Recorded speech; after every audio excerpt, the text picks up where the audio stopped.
Le football est-il démocratique? Ce sera le thème de notre 25e épisode du Comex de la saison. Bienvenue à toutes et à tous dans cet épisode qui mêlera donc football et politique. Nous ne serons évidemment pas les premiers à traiter ce thème puisque les plus fervents lecteurs de la revue de l'After se rappelleront peut-être de ce numéro spécial dédié à la politique, intitulé Politique, le milieu récupérateur. Un excellent numéro, comme toujours, paru en novembre 2021, dans lequel vous pourrez retrouver une panoplie d'articles mêlant football, démocratie, autoritarisme, pouvoir, violence et jeu d'influence. De l'influence du divin chauve Gianni Infantino dans l'ordre mondial au salazarisme portugais, en passant par la footballisation de la politique et l'influence de la bombonera, vous retrouverez donc dans ce numéro une diversité d'opinions et d'articles montrant que football et politique font souvent bon ménage. Comment alors vous procurer ce précieux manuscrit? Tout simplement en vous rendant sur le site de l'after.media et en vous abonnant. Pour seulement 4,50 € par mois, vous recevrez 6 fois par an la revue de l'After et aurez aussi accès à tous les anciens numéros publiés comme celui évoqué à l'instant. Le football est-il démocratique? Pour tenter de répondre à cette question, je me suis donc replongé dans mes manuels d'histoire de 6e, option grecque, pour m'intéresser à ce qu'était la démocratie. Kratos, le pouvoir, démos, le peuple. Wikipédia avait donc raison, la démocratie est un régime politique dans lequel les citoyens participent aux décisions publiques et à la vie politique de la cité. À partir de cette définition, peut-on alors considérer le football comme démocratique? La souveraineté du peuple, c'est ce qu'avait mis en place le docteur Socrates au début des années 80 dans le club brésilien des Corinthians.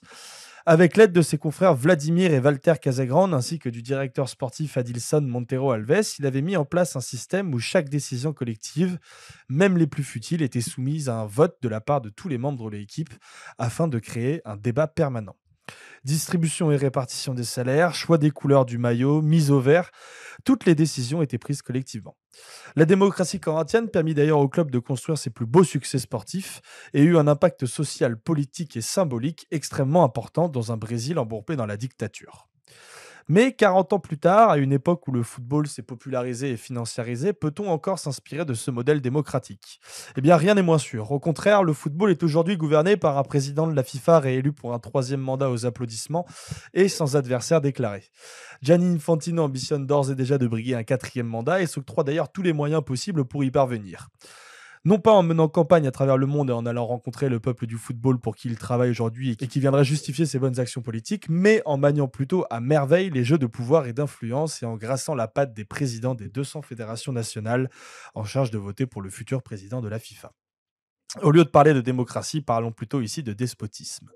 Même constat au niveau européen où Alexander Seferin a lui aussi été réélu pour un 3e mandat sans adversaire et qui doit désormais tout faire pour conserver le monopole de son pouvoir face à la montée d'un nouvel acteur aux ambitions peu démocratiques, la Super League.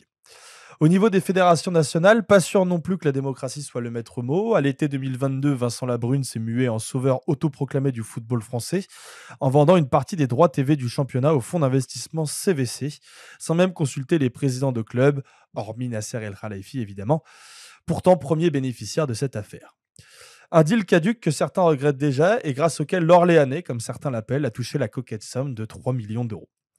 Enfin, au niveau des clubs, les intérêts économiques de certains dirigeants semblent prendre le pas sur les intérêts et la souveraineté du peuple, comme au Red Star ou à Bordeaux par exemple, où les clubs ont été revendus à des actionnaires peu fiables économiquement. Pourtant, des sursauts démocratiques se créent ponctuellement à travers la planète football. Le projet de Super League avorté en 2021 en est le parfait exemple, mais d'autres existent, comme la rébellion de l'ensemble des groupes de supporters de Bundesliga cette saison, très fortement attachés à la règle du 50+1 et qui militaient contre l'entrée au capital de la Ligue d'un fonds d'investissement, comme en France. Ils ont finalement obtenu gain de cause en annulant l'accord trouvé entre les clubs de Bundesliga. À un autre niveau, des modèles de clubs persistent et ou se développent. Le modèle des socios allemands fonctionne parfaitement et permet d'un côté au club d'avoir une stabilité économique et de l'autre aux supporters d'avoir un pouvoir de décision.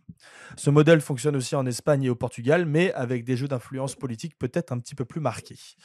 N'oublions pas non plus les nouveaux modèles de clubs apparus dernièrement, les sociétés coopératives, où le pouvoir est réparti puisque les conseils d'administration sont divisés entre plusieurs acteurs, qu'ils soient des actionnaires, des groupes de supporters ou des collectivités locales. C'est le cas par exemple à Bastia ou à Tours, mais petit bémol, c'est un modèle qui n'a en revanche pas encore fait ses preuves à très haut niveau. Malgré quelques sursauts, le football semble donc aujourd'hui plus dicté par les intérêts économiques et politiques que par les valeurs démocratiques. Pourtant, vous verrez au cours de cet épisode qu'à bien des égards, le football joue ce rôle démocratique, peut jouer en tout cas ce rôle démocratique. C'est en tout cas le thème de la discussion de ce 25e épisode du COMEX, autour duquel nous débattrons avec nos 3 comexiens du jour. Le premier est un habitué du COMEX, absent depuis 2 semaines. On commençait à s'inquiéter jusqu'à ce qu'on apprenne qu'il était simplement en train d'écrire son 18e bouquin de l'année. En forme, JB? Tout va bien. Tout va bien, très bien. Très bonne introduction, bravo. Avec nous aussi, le beau gosse de la bande. Vous l'avez peut-être aperçu ce dimanche soir sur la chaîne L'équipe avec ce petit col roulé cintré et ses belles lunettes. Je peux pourtant vous assurer qu'il n'était pas tout à fait dans le même état samedi soir après ce magnifique doublé d'Irving Cardona. Comment allez-vous, monsieur Timothée Mémon? Salut, bonsoir à tous. Bon, une petite pensée quand même pour David et les Girondins de Bordeaux qui vivent des heures assez compliquées. En démocratie, il est essentiel évidemment de confronter ses idées en s'inspirant des autres bords politiques. C'est la raison pour laquelle nous avons fait appel aujourd'hui à la fenêtre d'Overton d'11e art. Monsieur Thibault Leplat, comment allez-vous? Je penche la tête. Bonjour, bonsoir, bonjour à tous. J'espère que vous allez bien. C'est très soft vos Super. introductions, messieurs, aujourd'hui. Sobre, Bravo. Voilà. Et enfin, comment parler de politique sans l'homme aux ambitions sans limite, celui qui convoite le siège le plus important du COMEX, celui de la revue de presse. Alexandre Benyania est avec nous ce soir, bien bronzé après son petit périple en Tunisie. Eh ben écoute, ça va très bien. J'ai pas l'intention de destituer le despote Florian Lisca, simplement de lui faire un peu de concurrence. Très bien. Bon, messieurs, merci à vous d'être là pour cette émission. Merci aussi aux éditeurs qui sont là.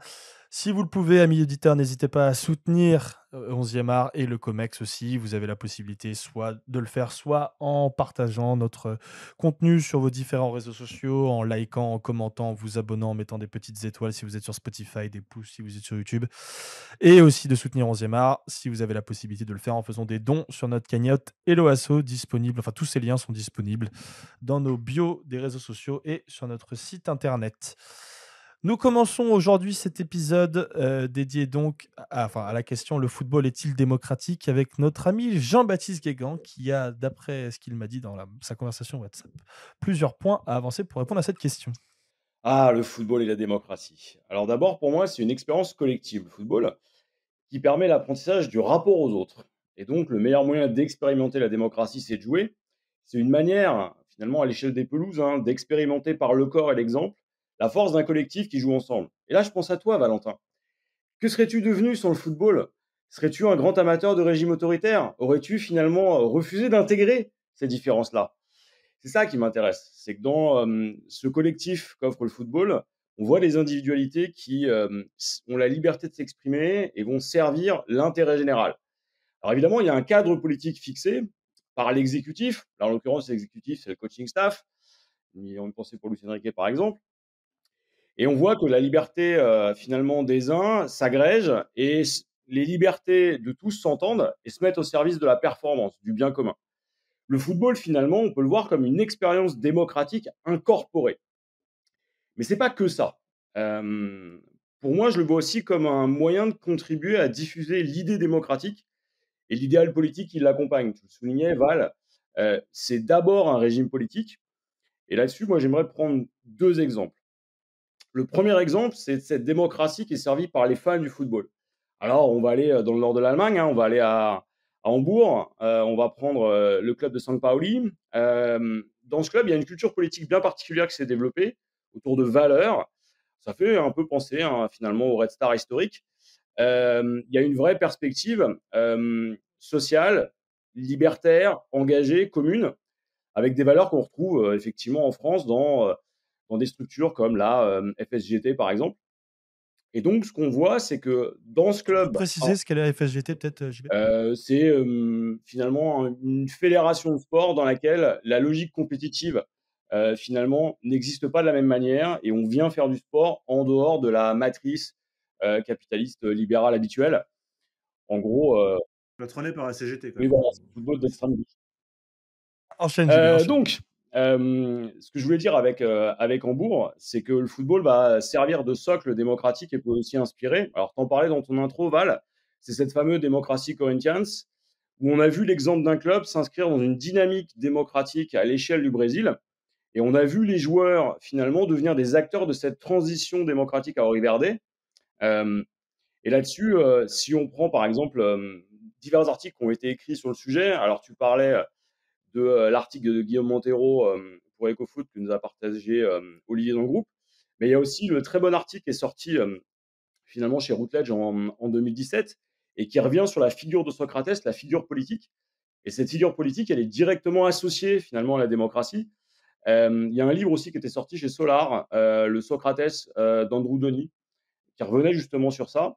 C'est de voir comment le football, parce qu'il permettait de diffuser cette idée-là, allait pousser un mouvement qui allait renverser, pas seul évidemment, la junte au pouvoir.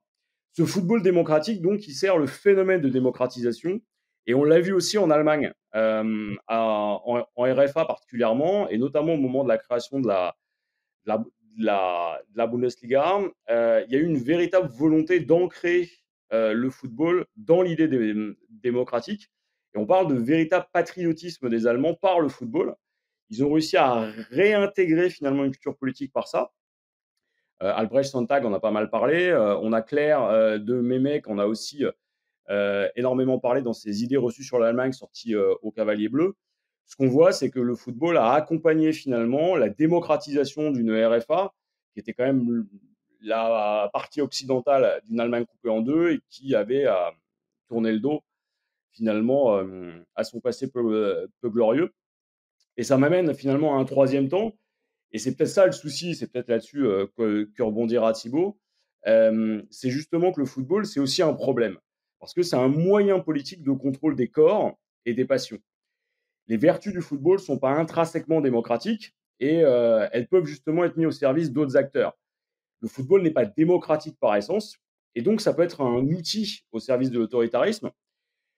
Il y a un exemple qui s'impose, si on revient un peu en arrière, dans l'Italie des années 30 et 40, il est déjà instrumentalisé par le régime mussolinien, et après la guerre, on va voir son usage être écartelé finalement entre deux visions de la société, deux visions du monde, deux visions idéologiques. C'est l'Église et le Parti communiste qui vont vouloir s'en emparer pour contrôler les esprits et se servir de la course du ballon pour prendre appui sur la jeunesse et s'en servir pour contrôler le pays. Alors, Paul Dietschy, dans son Histoire du foot, en parle pas mal. Fabien Archambault aussi, dans le contrôle du ballon, les catholiques, les communistes et le football, va jusqu'aux années 80. Et dans cet exemple-là, il y a cette idée de puissance mobilisatrice du football.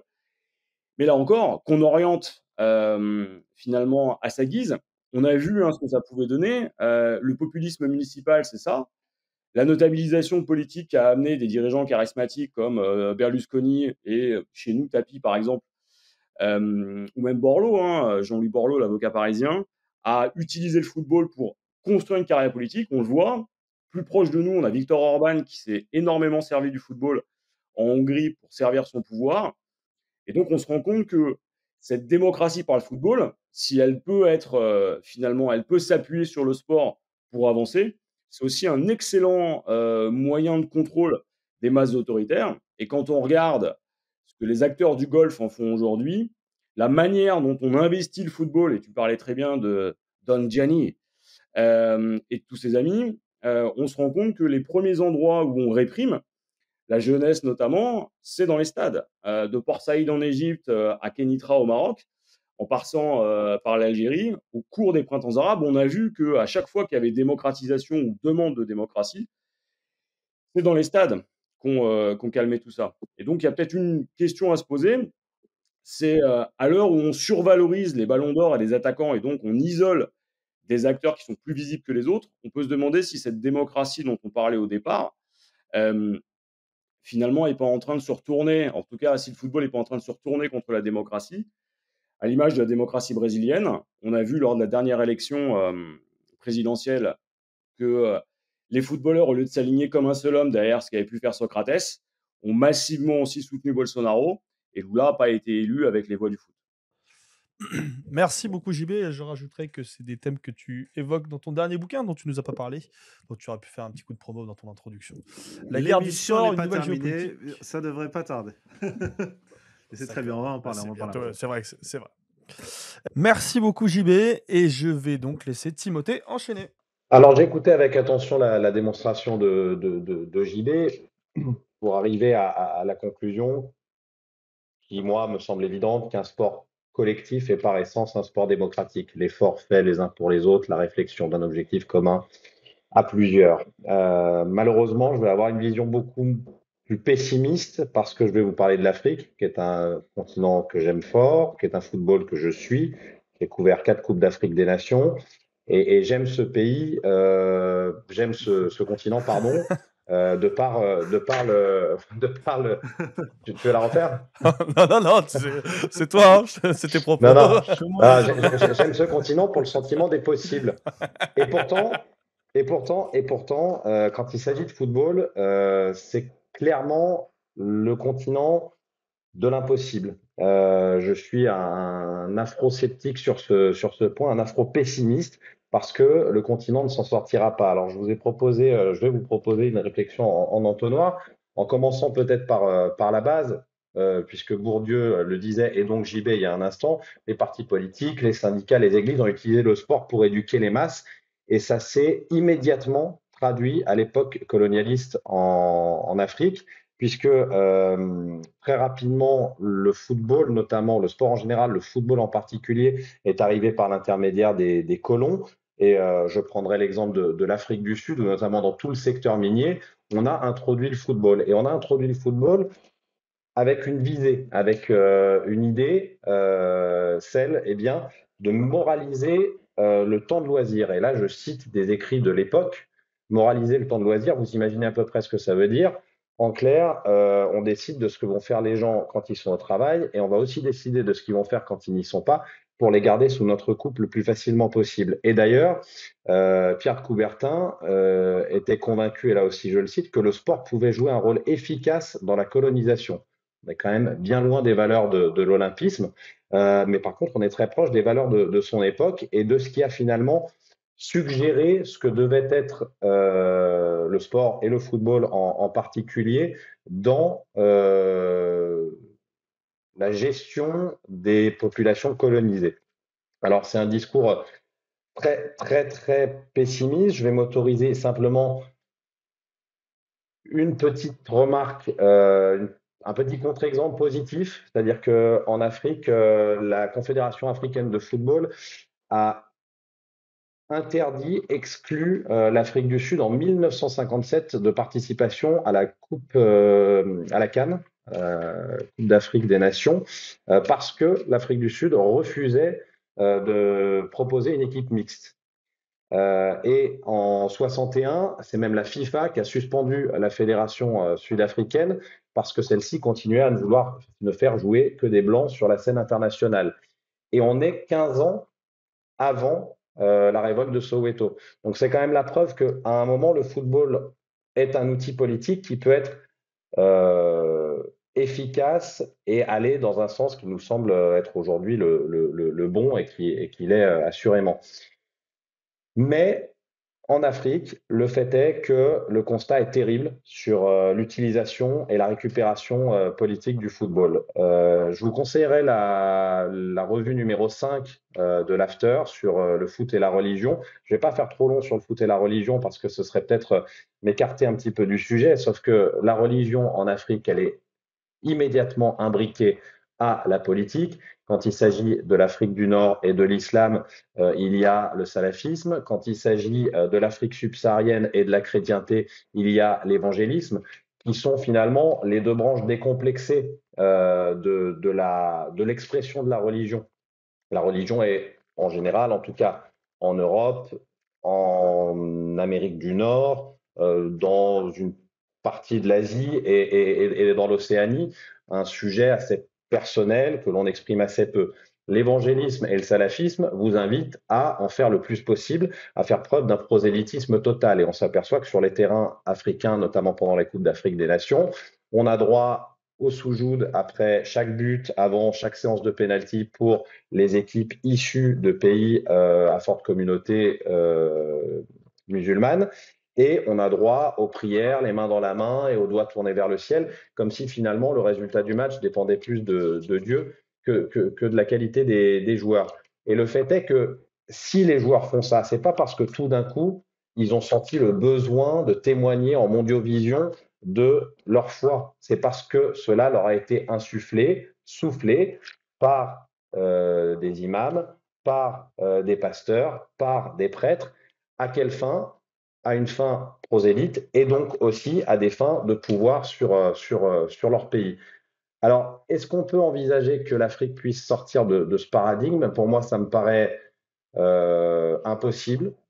Les gens en Afrique, quand on en parle, disent que c'est impossible parce que finalement, le foot est trop important pour le peuple pour que la politique ne s'en désintéresse. Et donc, dans cette réflexion en entonnoir, j'avais un ou deux exemples à vous proposer.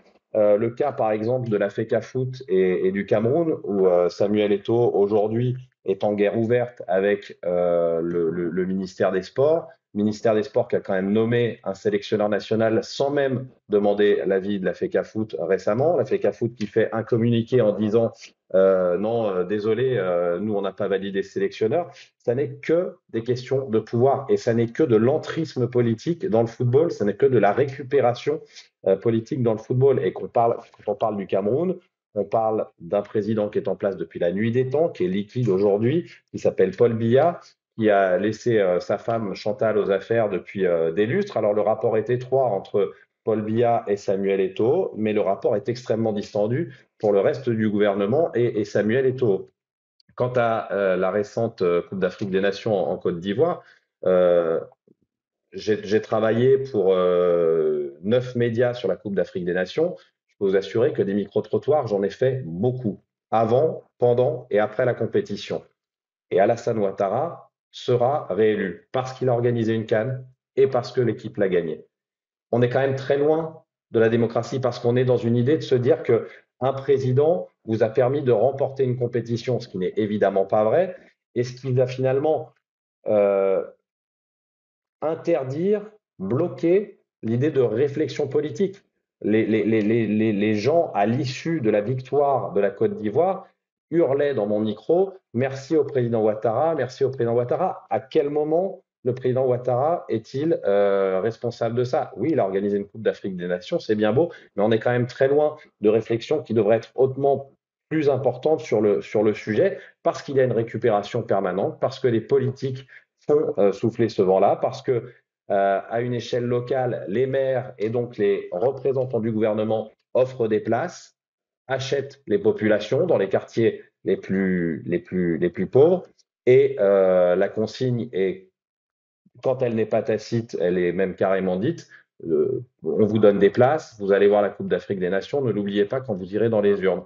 C'est un petit peu embêtant. Pour terminer, j'avais bêtement cru à une époque, pour le continent africain, que mettre en place des gens fortunés éviterait justement une récupération politique trop grande, parce que je pensais que l'idée était de faire de l'argent. Et en fait, c'était mésestimer l'importance du pouvoir, parce qu'on s'aperçoit qu'un Patrice Motsepe, qui n'a absolument pas besoin d'argent, est en fait un homme de pouvoir.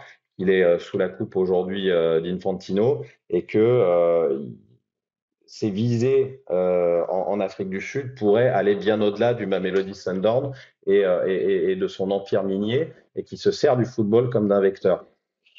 Donc c'est une angoisse absolue. Et enfin, pour terminer cette idée d'entonnoir, je ne peux pas ne pas vous raconter lors de la dernière Coupe d'Afrique des Nations qu'elle n'a malheureusement absolument pas été ma surprise de m'apercevoir qu'en allant dans le hall de l'hôtel Ivoire, l'hôtel central d'Abidjan, on y retrouvait à la même table Ahmed Yahya, Véron Mosengo, qui sont les bras droits de Motsepe, assis à des tables, un verre à la main quand c'est pas une fille sous le bras, côtoyer les plus grandes légendes du football africain, et parce que tout d'un coup vous êtes à la même table que Emmanuel Adebayor, eh bien tel ou tel politique va venir vous parler. Inversement, si vous êtes à la table de tel ou tel politique, tel joueur va venir vous embrasser comme du bon pain alors qu'il vous connaît vaguement pour vous avoir vu dans 2 zones mixtes de Ligue 1. Tout ça est lié, tout ça est complètement imbriqué. Le continent ne s'en sortira pas, en tout cas pas tout de suite, parce que le foot est condamné en Afrique à rester l'opium du peuple et que les politiques veulent à tout prix en rester les dealers. Merci beaucoup, Tim. Et je vais laisser Thibaut terminer cette première partie en nous parlant évidemment de démocratie, Thibaut. Spécialité. Oui, merci les gars, bravo. Très intéressant. Je voudrais qu'on revienne peut-être sur quelque chose qui est un sujet qui traverse un peu vos deux interventions, qui est la notion même de démocratie.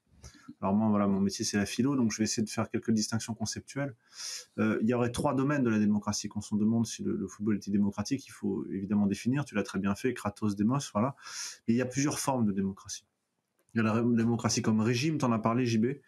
Les régimes, c'est la démocratie comme institution. On considérait que l'Assemblée nationale, que le vote, le suffrage, pardon, différentes institutions à la fois physiques ou immatérielles représentent la démocratie en tant que régime, donc en tant que régime politique. Donc démocratie instituée par une constitution votée au suffrage universel, ce qu'on appellerait une démocratie. Je rappelle que le vote n'est pas le seul critère de la démocratie. La démocratie, c'est aussi un ensemble de contre-pouvoirs qui permettent précisément d'éviter ce que Tocqueville appelle la tyrannie de la majorité. C'est-à-dire que la démocratie se définit aussi par sa capacité à défendre celui qui est minoritaire. Donc c'est un régime, donc je répète, le vote n'est pas le seul critère. Réponse à aussi ce qu'on disait sur les Corinthians. C'est une conception de la démocratie, mais la démocratie c'est aussi un contre-pouvoir. Deuxième sens, la démocratie comme valeur. Là, c'est un peu ce que tu disais plutôt toi, Tim, c'est l'idée que la démocratie, c'est un ensemble de principes qui rassemblent un certain nombre d'États, de communautés, d'organismes qui peuvent tourner autour de l'idée d'égalité des droits. Donc il y a toujours de nouveaux droits à conquérir en démocratie. On considère qu'en démocratie, tous les droits qui sont institués par les lois ne sont pas les seuls en vigueur. Il y a un ensemble de devoirs moraux, l'attention à l'autre, l'attention aux plus faibles, et un ensemble de valeurs qui peuvent tourner autour, ce que je disais, de l'égalité des droits, c'est-à-dire l'idée que le droit en démocratie est un échange d'obligations. J'obéis si tu obéis. Donc la démocratie, c'est donc un régime, 2, des valeurs, 3, un mouvement, une dynamique sociale. Ça, c'est peut-être la troisième dimension que je voulais introduire. C'est ce qu'appelle, et ça je m'inspire directement de Tocqueville, sur la démocratie comme une dynamique d'égalité des conditions. Où cette fois-ci, la démocratie n'est pas véritablement ni un régime, il n'entend pas non seulement un régime, donc simplement une institution ou alors un ensemble de valeurs morales, mais un ensemble de pratiques, de mœurs, de croyances qui s'étendent dans la société et qui ont pour fondement l'égalité des conditions, c'est-à-dire la volonté d'être égal.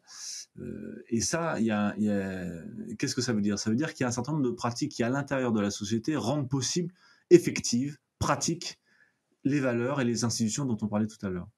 Et il y en a une, évidemment, qui est centrale, à mon sens, c'est là où vous me voyez venir. Tocqueville ne parle pas de sport, il parle des mœurs dans la démocratie en Amérique.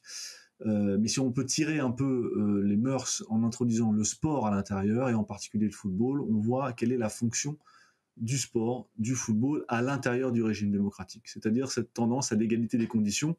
Et là, je renvoie cette fois-ci aux travaux d'Alain Ehrenberg, anthropologue que j'adore, vraiment, c'est forcément un des plus grands esprits français de la fin du XXe siècle. Alain Ehrenberg, qui parle du sport, alors il ne parle pas exclusivement du football, mais je pense qu'on peut l'appliquer au football, comme d'un spectacle de l'égalité. C'est véritablement la mise en scène de la méritocratie. Les Jeux Olympiques, vous voyez bien, d'ailleurs on ne cesse d'employer des métaphores sportives pour parler de la démocratie et de la méritocratie. Tout le monde est sur la même ligne de départ, certains partent avant, certains partent après. On voit qu'il y a un enjeu effectivement de valeur, là on retrouve la conception de valeur dont on parlait tout à l'heure, pour les régimes, et là cette fois-ci la démocratie en tant que régime, dans la question du sport et de l'organisation des grands événements sportifs. Ça, c'est un peu pour remettre un peu de cadre conceptuel. Je ne vais pas faire un cours, mais je vais faire une remarque. Pourtant, ça ne va pas de soi. Parce que quand on parle de football, de quoi on parle en réalité ? Est-ce qu'on parle des règles du football ? Mais en quoi les règles du football sont en elles-mêmes démocratiques ? Qui les a instituées ? Un ensemble de 3 personnes autour d'une table en 1853. Qui les défend ? un sombre comité pour lequel personne n'a voté, qui les applique, des fonctionnaires de fédération qui ne sont élus que par eux-mêmes. Donc, si on regarde les règles, à strictement parler, le fonctionnement du football en tant que tel, il est en aucun cas démocratique. Il est même plutôt autocratique, voire despotique dans certains cas. Et d'ailleurs, ça explique aussi une certaine dérive des fédérations sportives, c'est que par essence, le mouvement sportif n'est absolument pas un mouvement démocratique. Alors pourquoi est-ce qu'on veut absolument y voir de la démocratie? Peut-être parce que, alors dernier point aussi sur le fait qu'ils soient antidémocratiques, vers quoi il tend? Il tend vers la domination d'un camp sur l'autre. Absolument pas vers l'égalité, vers la concorde. Le sport, c'est le contraire de la concorde en réalité. Au départ, oui, dans les conditions, oui, mais dans sa réalisation, dans son aboutissement, un seul gagne. C'est le contraire de la concorde quand un seul gagne. C'est la loi du plus fort au sens propre. C'est la loi du plus fort, c'est à la fois la définition de la loi de la jungle et en même temps de la loi du sport. Donc c'est bien la preuve qu'on n'est pas en tant que tel. On dit le football est en lui-même démocratique. Je ne suis pas d'accord. En essence, ces règles ne sont en aucun cas démocratiques. Alors pourquoi est-ce qu'on a malgré tout cette fonction représentative du sport? Pourquoi je parle du sport et du football, là je m'excuse, je mets les deux ensemble, je pense que le football étant le premier des sports, c'est valable. Pourquoi est-ce que malgré tout, on a tout ce que j'ai dit jusqu'à présent? Pourquoi il y a une telle valeur, pourquoi il y a une telle importance accordée à quelque chose qui en tant que tel, en essence, n'est pas démocratique? Est-ce qu'il n'y a pas quelque chose de paradoxal là, d'utiliser quelque chose qui au départ n'est pas démocratique? Ta démonstration, Tim, est éloquente. On voit bien que par essence, le football est absolument pas démocratique. Parce que sinon, il n'y aurait pas... Si en plus on prend ces conditions historiques d'arrivée en Afrique, qui sont la colonisation, donc c'est quand même comme le contraire de la démocratie, on voit bien que dans sa pratique, tu parlais du cas d'Eto'o, c'est absolument pas démocratique non plus. En tout cas, c'est une vision démocratique dans laquelle le vote n'a pas vraiment eu d'importance. Les contre-pouvoirs peut-être, mais le vote n'y a absolument aucune importance. Donc comment ça se fait qu'il ait une telle importance? Et je crois parce qu'on se trompe sur ce qu'est le football, sur ce qu'on appelle les valeurs du football et les valeurs du sport. Je crois que si, et ça là je reviens à ce que tu dis toi JB, c'est que le sport en lui-même n'est porteur d'absolument aucune valeur en réalité. Parce que le sport n'est pas un ensemble, les règles du sport ne sont pas des règles morales. Les règles du sport sont des règles syntaxiques, exactement comme la grammaire, exactement comme n'importe quelle langue qu'on veut parler. Quand on veut parler une langue, on apprend les règles de conjugaison, les règles d'orthographe, les règles de grammaire. Mais une langue en tant que telle n'est pas démocratique ou antidémocratique. Elle est en tant que telle. Elle n'est pas un ensemble de valeurs. Alors on pourrait le contester, la linguistique va essayer de contester ça, mais ça reste, à mon sens, ça reste absolument incontestable. C'est-à-dire l'idée que une langue n'est pas un contenu moral. Eh bien, le sport, c'est exactement la même chose. La preuve, tu l'as cité JB, 34-38, les deux titres italiens. Ce que, à ce moment-là, le football italien incarne, c'est la virilité. C'est le fascisme triomphant, c'est l'idée de la force triomphante, c'est-à-dire de la loi du plus fort au sens propre. Et à ce moment-là, le football est parfaitement capable d'incarner ça. Comme il a incarné aussi la supériorité du collectivisme ukrainien, enfin soviétique à l'époque du Dynamo Kiev de Lobanovski. Il a exprimé parfaitement la supériorité du collectif sur l'individu. Donc, pour conclure, qu'est-ce que je veux dire là? Le football, à mon sens, pour répondre à la question très précise, n'est pas en tant que tel démocratique. En revanche, il exprime très bien ce que peuvent être les valeurs démocratiques. Pourquoi? Parce qu'il a une plasticité propre, exactement comme une langue, comme la danse peut exprimer un certain nombre de choses. Le football est en aucun cas un ensemble de valeurs, mais le sport d'une manière générale, il est en revanche un formidable moyen d'exprimer quelque chose. Le football en lui-même ne dit rien, si ce n'est ce qu'on veut lui faire dire. Et que le considérer comme aujourd'hui démocratique, soit, pourquoi pas. Demain, il pourra être autre chose. Donc le football est-il démocratique? Non. En revanche, notre manière d'y jouer, notre manière de l'interpréter, oui, assurément, elle est démocratique. Merci Thibaut pour cette démonstration très complète que je vais avoir un peu de mal à résumer, je pense. Mais... Ah bon, tant pis, désolé. Mais non, mais tu me corrigeras si c'est mal fait. Je te corrigerai avec grand plaisir. Exactement, c'est ton rôle de prof. Je vais quand même prendre un petit peu de temps pour retravailler tout ça et je vais du coup laisser la parole à Alex qui va pouvoir essayer de convaincre ce COMEX de lui accorder encore plus de place pour les semaines à venir. Quelle pression, Val. Merci pour l'intro. Alors bon, pour cette revue de presse, j'ai pas voulu vous submerger d'articles sur les multiples magouilles qui ont fait et font toujours l'histoire de notre sport préféré. Déjà parce que, comme vous l'avez entendu, je suis suffisamment bien entouré pour pas m'en charger, mais surtout parce que ce qui m'intéresse le plus dans la notion de démocratie, c'est le peuple, et donc en ce qui nous concerne, le supporter. Avec cette question, le supporter peut-il s'approprier la souveraineté et donc, comme tu le disais Thibaut, dans un sens faire société? Alors je voudrais déjà encourager tout le monde à écouter l'excellent podcast animé par Val et Thomas. On a le droit de se faire un peu de pub aussi, c'est quand même le podcast 11e art, en plus d'être le podcast du Comex. Un podcast qui est intitulé Sous le capot et qui s'intéresse au rôle des ultras au stade, mais aussi dans la société. Et avec notamment un super épisode sur l'impact des ultras ukrainiens dans la guerre qui les oppose à la Russie. C'est une rencontre de plus d'1 heure avec Olga Rouzelnik, j'espère que j'ai pas écorché le nom, Val, qui est doctorante en sciences sociales et spécialisée sur la culture ultra-ukrainienne. Et justement, je voulais profiter de ta présence pour qu'on se fasse une petite pub et que tu nous racontes un peu 2-3 points qui ont été abordés dans cet épisode. C'est un épisode qu'on a fait pour étudier notamment l'impact des rôles des groupes ultras, l'impact et le rôle des groupes ultras, notamment dans la révolution de Maïdan en 2014, et le rôle qu'ils ont aussi aujourd'hui dans la guerre en Ukraine face à la Russie. Eh bien, je vous encourage tous du coup à aller l'écouter, et c'est loin d'être un cas isolé. JB t'en parlait justement, et vous vous souvenez tous de la révolution de Jasmin ou révolution de la dignité qui a eu lieu en Tunisie en 2010. Pour remettre un tout petit point de contexte, il y a eu cet acte terrible qui va faire office de déclenchement de cette révolution. C'est l'immolation par le feu de Mohamed Bouazizi le 17 décembre, ce marchand ambulant de fruits et légumes qui a vu sa marchandise confisquée par les autorités. S'en est suivi le départ du président Ben Ali qui fuit vers l'Arabie Saoudite le 14 janvier, près de 4 semaines après cette immolation et après 4 semaines de manifestations. Et pourtant, 9 mois avant la révolte, les ultras du club de l'Espérance Tunis avaient donné le ton d'un ras-le-bol grandissant dans le pays. Dans l'article de Slate, aller au stade, c'est comme aller à la guerre, ces ultras tunisiens qui ont défié Ben Ali, de Mathias Reynal, plusieurs ultras témoignent de leur action au stade, et une date va entrer dans l'histoire. On est alors le 8 avril 2020, lors d'un match face au club d'Amamlif, et les ultras font face à une énième répression policière. Alors qu'on soit clair ici, on parle pas du caillassage d'un bus entre Marseillais et Lyonnais, même si cet événement était ô combien dramatique, mais on a Mohamed qui témoigne de façon anonyme et qui se souvient de cet événement, et il raconte que c'était très difficile à l'époque d'assister au match. Il y avait trop de répression à l'époque de Ben Ali, les supporters ont commencé à s'énerver, les policiers ont voulu intervenir pour calmer les choses, ils ont coupé l'électricité dans le stade et c'est devenu très tendu. Les policiers sont alors montés dans les tribunes, il y a eu 2 morts de leur côté, c'était l'étincelle, les gens ne voulaient plus se taire, la population était réprimée, il n'y avait aucune liberté d'expression, même une réunion était interdite. C'est un événement qui est devenu un mythe pour le journaliste Mourad Jerigui, que certains romancent selon lui, et c'est ça qui est très intéressant je trouve dans son article, c'est qu'il explique, comme vous l'avez fait tous les trois d'ailleurs, que le pouvoir politique s'est servi des rivalités qui existaient entre les grands clubs du championnat pour renforcer le caractère anesthésiant du foot, le fameux opium du peuple. Alors, où se situer dans cette histoire entre des ultras avides de reconnaissance quant à leur rôle historique et un État qui endort son peuple par le défoulement?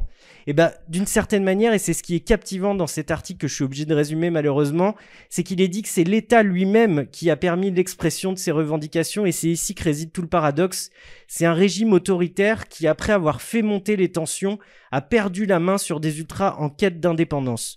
Pour résumer, c'est un régime qui a fait réaliser à ceux qui vivaient uniquement par le foot qu'après leur club, ils n'avaient plus rien. Mais alors, elle se situe où la liberté là-dedans ? Cette liberté qui est nécessaire pour tendre vers la souveraineté. À quel moment est-ce que l'ultra quitte l'asservissement de l'État, du président, du leader, et surtout pour quelles raisons ?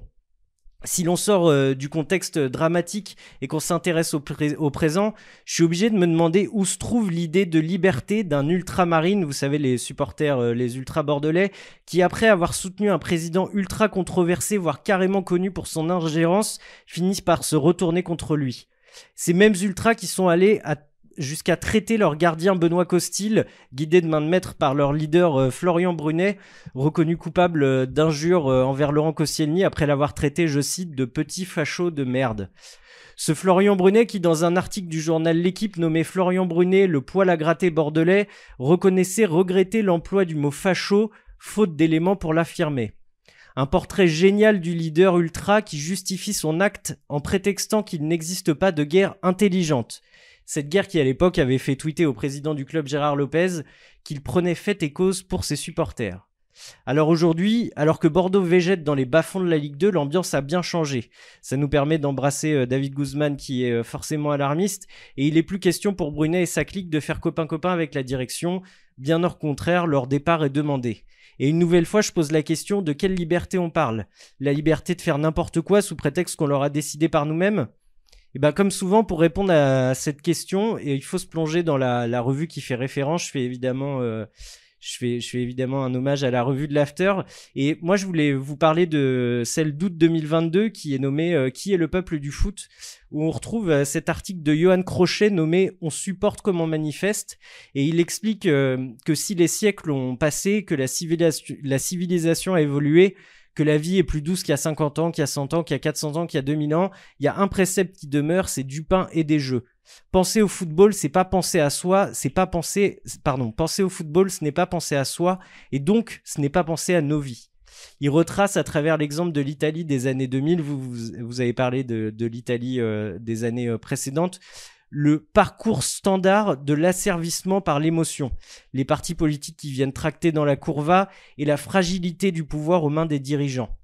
Ces mêmes dirigeants qui savent que tout va très vite dans le foot, vous savez cette fameuse phrase, mais des dirigeants qui ne voient jamais l'ouragan arriver.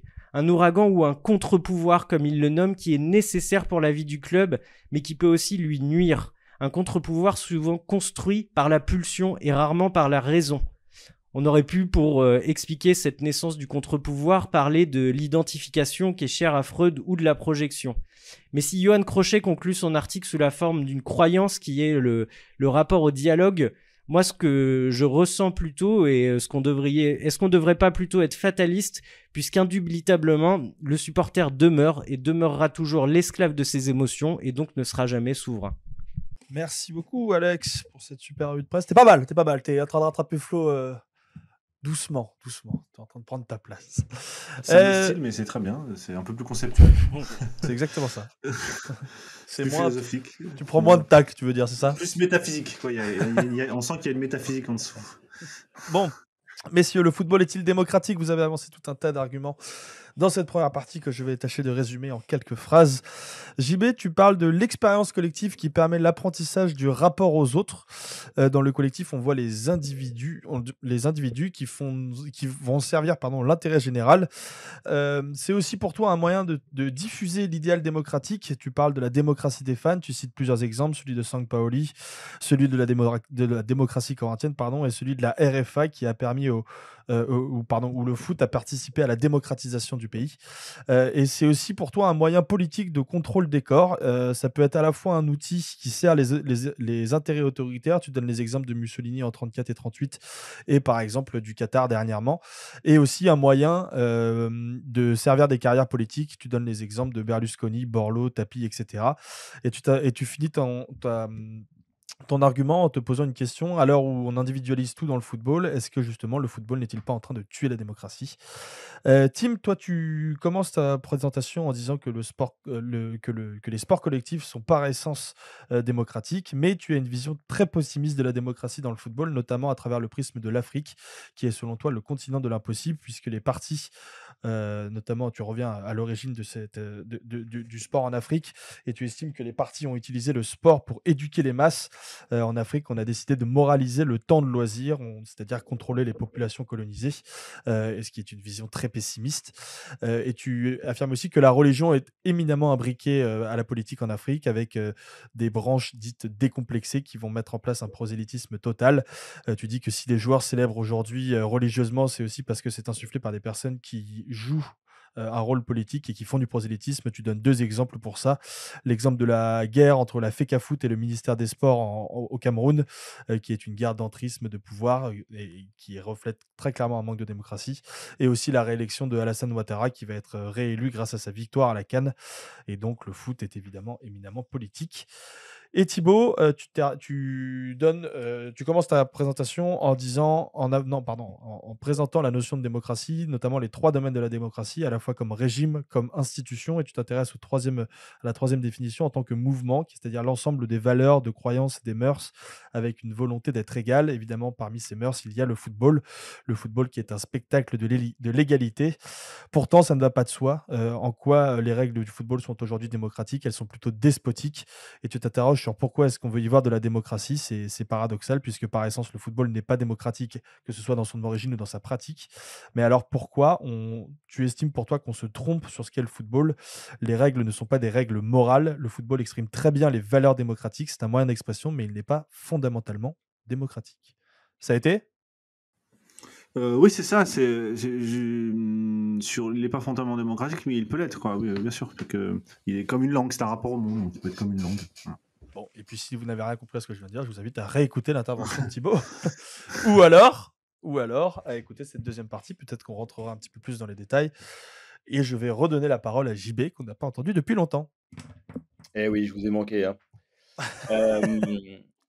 Moi, ce qui m'intéresse dans ce que disaient Alex, Thibaut et Timothée, c'était justement que on voit tous, hein, la manière d'utiliser le football par le politique, pour le pouvoir, pour se l'accaparer, le conserver ou éventuellement le gagner. On verra au Sénégal, par exemple, ce que ça peut donner. Je me souviens de Mobutu au Zaïre aussi, qui l'utilisait avant de se mettre à la boxe. Il y a énormément d'exemples qui existent. Et on se rend compte aussi que, comme tout outil, il peut être utilisé autrement. Et tu parlais, Alex, des supporters. Il y a une volonté d'utiliser les stades pour en faire autre chose. Et ce que j'ai du mal à comprendre, c'est pourquoi ça bloque. On se rend compte que quand on fait ce qu'on appelle de la grassroots diplomacy, c'est-à-dire qu'on va regarder finalement comment on peut travailler les logiques de sport et développement, de sport, paix et développement, notamment en Afrique, on va se rendre compte qu'il y a des stratégies politiques qui fonctionnent très bien à l'échelle des gamins, fonctionnent très bien à l'échelle des villages, qui peuvent monter jusqu'à l'échelle du dessus, c'est-à-dire à l'échelle des villes. Et dès qu'on passe un échelon supérieur, il y a une récupération politique et une instrumentalisation. Et j'ai toujours pas réussi à trouver, moi, d'explication par rapport à ça. Alors, si vous en avez une aujourd'hui, ça m'intéresse. Parce que c'est vraiment l'un des fondements de la géopolitique, c'est la question de l'échelle. Et en l'occurrence, sur des petites unités sociales, ça fonctionne. On arrive à travailler justement ça. Dès qu'on commence à avoir des structures de pouvoir hiérarchisées, pyramidales, c'est terminé. On a une instrumentalisation du foot et donc du sport en général. Alors là, pour faire mon point promo, dans la guerre du sport, justement, on en parle. Et c'est ça, moi, j'ai pas un exemple de fédération foot et en dehors qui ait réussi à sortir de cette impasse-là. Mais en fait, il y a un problème, c'est que tu donnes l'exemple, entre guillemets, au plus bas niveau, le foot dans les villages, mais en fait, c'est ce que Jacques de France appelait la politique de l'apolitisme. Ah oui. C'est-à-dire que, eh oui, c'est-à-dire que déjà dire on va dépolitiser le football, on va le rendre à ses pratiquants, eh ben on s'aperçoit qu'au fil de l'histoire, c'était déjà un acte politique. Parce que pendant longtemps, les footballeurs en Angleterre, par exemple, étaient là aussi, c'était des championnats organisés par les syndicats. On parlait tout à l'heure de la FSGT, par exemple. C'était un championnat corporatiste organisé par la CGT. Et l'idée de créer, entre guillemets, un football rendu uniquement aux pratiquants, c'était déjà retirer aux syndicats ce pouvoir-là. Donc c'était déjà une volonté, à mon avis politique, de retirer aux syndicats cette puissance-là, parce que certains syndiqués allaient jouer dans le club de foot du syndicat, mais certains jeunes joueurs allaient jouer au foot et donc rentraient dans les syndicats. Donc quand on a dit, encore une fois, je trouve que c'est bien résumé par cette idée de politique de l'apolitisme, parce qu'en finalement, il y a déjà derrière une réflexion. Et malheureusement, encore une fois, c'est extrêmement pessimiste tout ce que je dis et tout ce que je raconte, mais c'est cette idée de dépolitisation de masse, bah, c'est déjà une lutte de pouvoir. Je crois que dans cette idée, pour aller complètement dans votre sens, c'est que, et pour aller peut-être sur le plan, si j'ose dire, philosophique, c'est l'idée que, et ça me permettra de revenir sur ce que je disais tout à l'heure, c'est que le sport et le football en particulier n'est pas porteur de valeur en lui-même. On sait. Alors, il peut être, il est pas très plastique, tu l'as dit au début de ton intervention, JB, j'avais oublié, mais effectivement, sur l'idée de l'individu, le collectif, etc. Mais ça me semble quand même plus marginal, parce que les communistes le font très bien, l'utilisaient pour montrer la supériorité du collectif sur l'individu, c'était pas du tout un cadre démocratique. Donc le football exprime très bien quelque chose, c'est d'ailleurs la raison pour laquelle vouloir le retirer de valeur, c'est en même temps impossible. Pourquoi ? Parce qu'il me semble qu'il exprime l'état moral d'une société. Il exprime exactement l'état moral dans lequel se trouvent les acteurs qui y jouent. Effectivement, quand tu parles de l'Afrique, Tim, on voit bien de quoi on parle. Alors c'est un peu cette fameuse idée de le football est le reflet de la société. Moi, je déteste cette expression parce que ça ne veut absolument rien dire. Le reflet, ça veut rien dire. C'est un reflet, c'est une image, c'est un miroir. Bon, on va pas faire 3 ans là-dessus. Mais en revanche, qu'à un certain moment, le football on fait comme s'il était en dehors de la société. Quand on dit c'est un reflet, c'est comme s'il était en dehors de la société, qu'il avait une sorte de représentativité. Non, le football est dans la société. Il est entièrement imbriqué dans la société. Et il a de cesse de tirer des ponts, de fabriquer des ponts avec tout ce qui l'entoure. Et donc, il est en tant que sport l'expression, il sert, et vraiment je tiens au terme, c'est-à-dire qu'il est comme un instrument de musique, sert à exprimer des émotions. C'est-à-dire qu'il est plus qu'un outil, c'est-à-dire il est un vecteur, il est un moyen d'expression de l'état moral d'une société. Et chez nous, alors, en Afrique, au Cameroun, on va expliquer la grandeur de l'État qui arrive à se construire, de l'État moderne, etc. Montrer que, j'imagine, je parle sous mon contrôle, mais que le football camerounais a une supériorité sur les autres au nom de la centralité, des compétences du président, etc., etc. Chez nous, ça va être complètement autre chose. Ça va être en 98 Black Bomber. Parce qu'à ce moment-là, il y a cette idée de l'intégration, de la gauche au pouvoir, et donc le football va exprimer, et on voit bien, à l'époque, vous vous souvenez, on était déjà mal à l'aise avec cette expression-là. Elle était déjà gênante, en fait, à l'époque. On sentait bien qu'on plaquait ça dessus. Mais à ce moment-là, la photo de l'équipe incarnait ça, exprimait ça, parce qu'on avait envie d'exprimer ça. Maintenant, c'est la méritocratie. On l'a vu avec la Super League. Earn it on the pitch. C'est l'idée que la compétition européenne est censée incarner un idéal démocratique de méritocratie au moment où il est en train de disparaître. Donc c'est l'idée que je tiens à cette idée d'état moral, c'est-à-dire que c'est pas forcément l'état de la société, c'est l'état de l'obsession de la société du moment, à ce moment-là. Ouais, j'irais même un peu plus loin dans cette. Alors, sans parler de décadence et de rentrer tout de suite dans des perspectives morales, parce que je pense qu'on se perd et on s'égare. Il y a une vraie footballisation du politique et de la démocratie. C'est-à-dire qu'on la simplifie, on la, on la caricature et on la bouffe littéralement de l'intérieur parce qu'on intègre les logiques sportives dénuées de valeur, hein, autres que celles qu'on projette dessus. Si Dans c'est le la loi sens- du plus fort, JB, c'est le problème, c'est la loi du plus fort, ce que je disais tout à l'heure, c'est qu'en réalité, les valeurs du Et, sport, c'est la loi du plus fort, quoi. et je me souviens, on en avait discuté d'ailleurs tous les deux quand j'avais sorti La République du foot sur cette idée de footballisation. Euh, Quand on voit la simplification du langage politique en France, quand on voit l'usage, par exemple, de l'expression carton rouge, qui me rend hystérique, moi. Quand on voit finalement la manière qu'on a de simplifier les choses en vaincu, vainqueur, comme s'il n'y avait pas de nuance et de subtilité possible. Comme si un philosophe devait dire oui, non, basta, sinon taisez-vous. C'est ça qui est intéressant, c'est de voir qu'aujourd'hui, c'est presque en regardant l'état du football qu'on comprend aussi l'état de nos sociétés. Et moi, ce qui me sidère, c'est que de plus en plus, cette footballisation de nos systèmes démocratiques, elle va de pair aussi avec la progression des régimes illibéraux. Elle va de pair avec la montée d'une certaine forme de demande d'autoritarisme.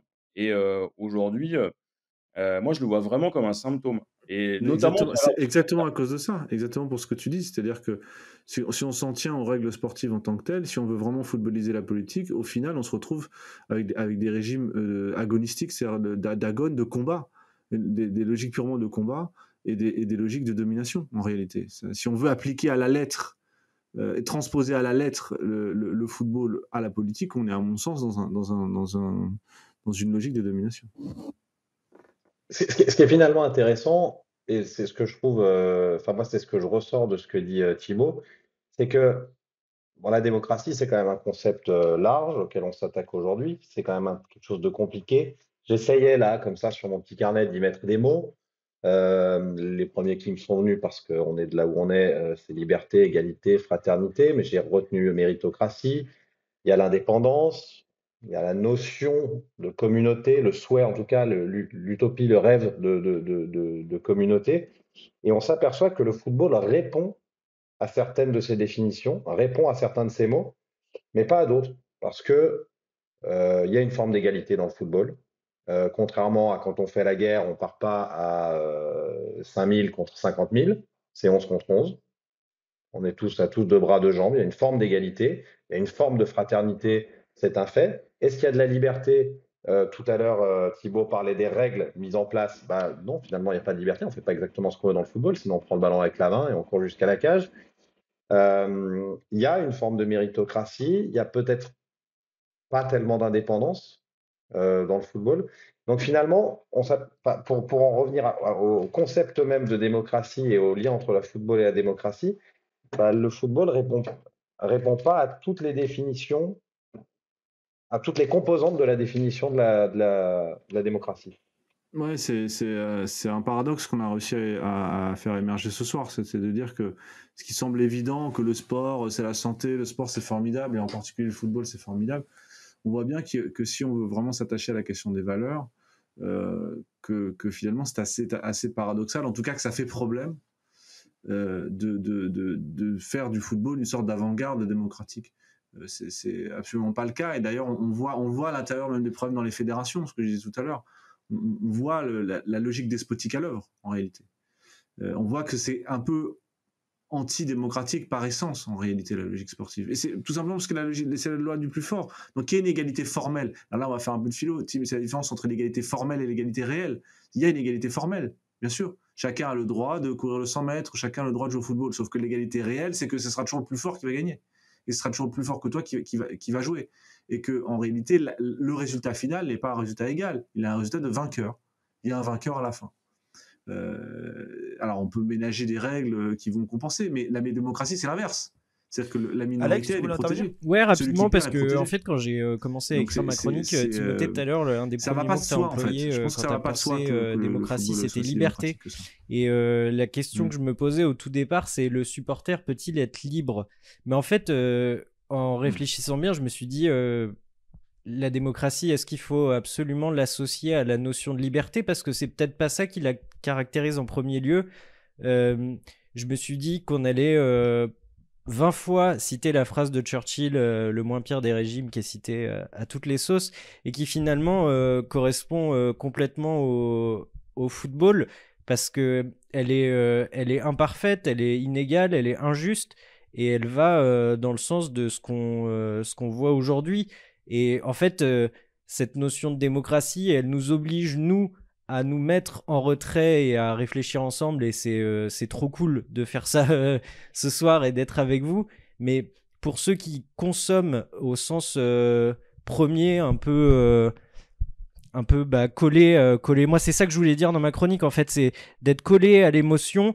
Ça empêche d'être libre, et ça empêche d'être sain dans sa consommation du foot presque, et en gros de faire corps ensemble, quoi. Et du coup je vois presque plus de notion de liberté là-dedans, ni d'égalité, quoi. Ah, quand tu parles de liberté, moi, il y a un truc c'est immédiat. Je pensais à la liberté pour les ultras. Tu sais, ce slogan qui vient des tribunes et qui fait hurler pas mal de gens, dans tous les sens du terme d'ailleurs. Ce qui est assez intéressant, c'est que si on prend le concept de liberté et qu'on l'associe au peuple des tribunes, on va se rendre compte que c'est un droit qui se superpose à finalement celui du consommateur qui a acheté sa place. Et l'ultra, il va réclamer finalement une liberté plus grande. Et donc, dans sa manière d'être aux autres, il est dans un rapport qui est très autoritaire, pour pas dire qu'il est antidémocratique. Et on le voit avec le principe du capot qui vous hurle dessus pour que vous criez tous ensemble. Et puis après, pour le reste, je vais laisser parler Thibaut parce que Non, il a pas non, mal de je vois choses à dire. déjà, vas-y, Tim, vas-y, parle-toi. Non, alors, c'est vrai que le slogan liberté pour les ultras euh, est peut-être pas tout à fait le bon, mais il est plus efficace que de dire moins d'oppression pour les ultras, parce qu'en réalité, c'est ça qui est réclamé par les ultras. Moi, c'est un monde qui me fascine. J'ai été Magic fan, voilà. Euh, en fait, je sais plus ce que je veux dire parce que je viens d'avoir un écho. Oui, voilà, c'est quelque chose de fascinant et c'est pas à vous deux que je vais apprendre le concept de contre-culture. Ce n'est pas une sous-culture, être ultra, c'est une contre-culture. C'est dire nos règles. Euh, c'est nos règles à nous. Alors, ça n'est absolument pas, là pour le coup, ça n'est absolument pas démocratique. Mais encore une fois, quand ils réclament la liberté pour les ultras, c'est de dire plus de mensuétude pour les règles qui appartiennent à notre contre-culture. Et il y a d'autres aspects de la société, il y a d'autres sous-cultures ou contre-cultures qui ont vu des aménagements des lois pour permettre leur existence. C'est déjà arrivé. Et sans rentrer dans des choses trop modernes, je pense qu'on est en train d'assister aussi à ça sur énormément de sujets de société.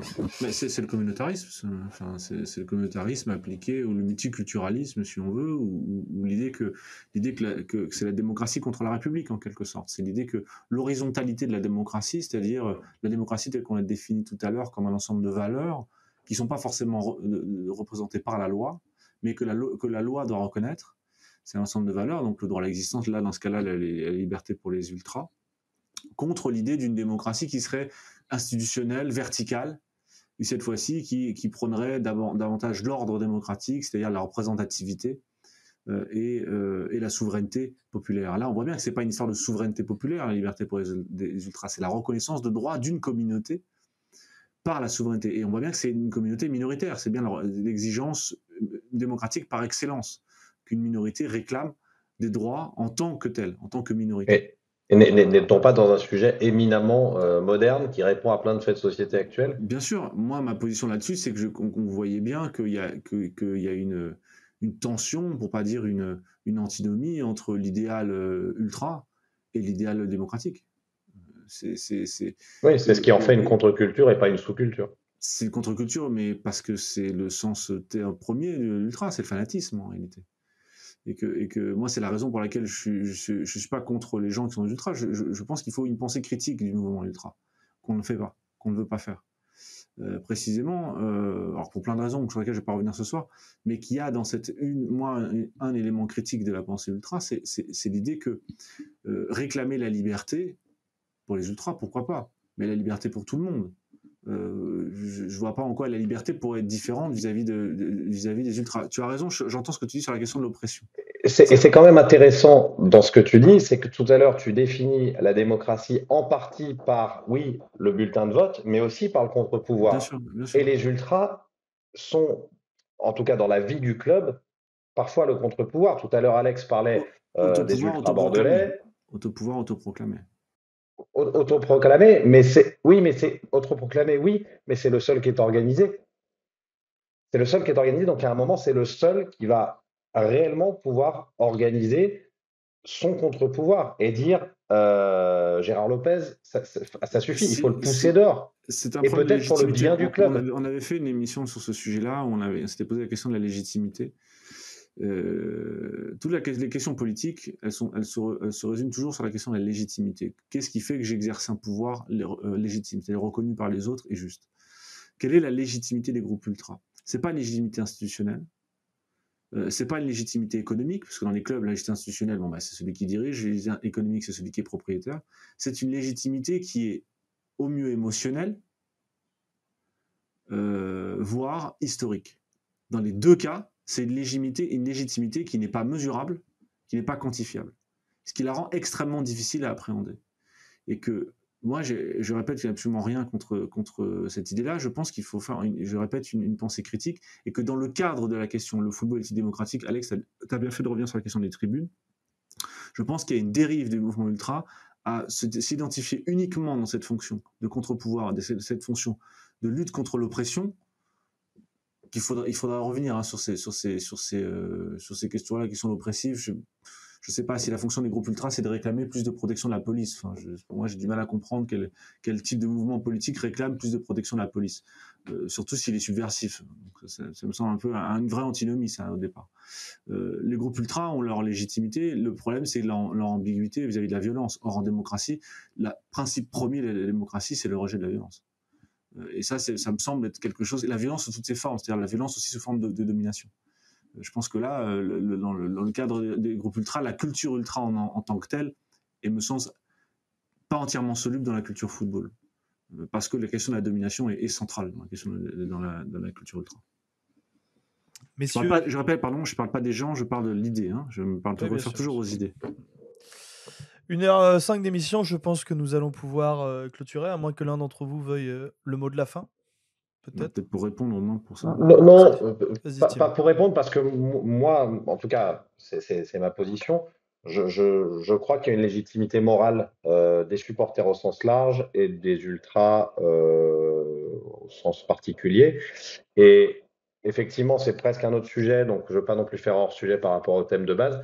Simplement, je crois avoir écrit là-dessus dans la revue numéro 1 ou 2 de l'After. Donc, vous pouvez tout simplement... C'est bien. Ça y est, les dans le comex. Quand tu t'autocites, c'est que ça y est. Non, mais simplement, c'est que la réponse que j'aimerais t'apporter, que je n'ai pas le temps de faire, vous la trouverez dans cet article qui s'appelle J'ai pas en tête. Le club est à nous. Mais intéressant, la légitimité morale, c'est effectivement un sujet intéressant. Très bien. Excellente promotion de la revue de l'After Team, bravo à toi. Tu es parfaitement intégré à ce podcast.